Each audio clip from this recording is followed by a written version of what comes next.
લોકસભાની રાજકોટ બેઠક પર ભાજપ દ્વારા પરસોત્તમ રૂપાલાને ટિકિટ આપવામાં આવતા તેઓએ કરે રાજપૂત સમાજ પર અભદ્ર ટિપ્પણી કરવામાં આવતા ઠેર ઠેર ક્ષત્રિય રાજપૂત સમાજ દ્વારા પુતળા દહન તેમજ આવેદનપત્રો આપવામાં આવ્યા છે।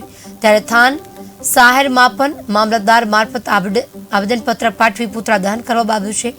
સુરેન્દ્રનગર જિલ્લાના થાન શહેર અને તાલુકા ક્ષત્રિય રાજપૂત સમાજ દ્વારા થાન મામલતદારને આવેદનપત્ર આપવામાં આવ્યું છે। મોટી સંખ્યામાં ક્ષત્રિય રાજપૂત સમાજના લોકો દ્વારા મામલતદારને આવેદનપત્ર આપીને મૌખિક રજૂઆત કરવામાં આવી કે પરસોત્તમ રૂપાલાની ટિકિટ રદ કરવામાં આવે અને યોગ્ય કાર્યવાહી કરવામાં આવે તેવી માંગ ઉઠવા પામી છે।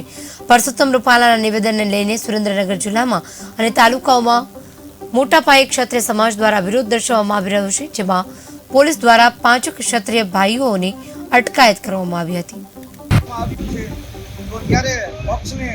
અને ચૂંટણી પંચને કહેવામાં આવે છે કે આજે જો આ પરસોત્તમ રૂપાલાની ટિકિટ રદ નહીં થાય તો ક્ષત્રિય સમાજ દરેક જગ્યાએ મતદાનનો બહિષ્કાર કરશે અથવા તો ભાજપ વિરુદ્ધ મતદાન કરશે એવી ચીમકી સાથે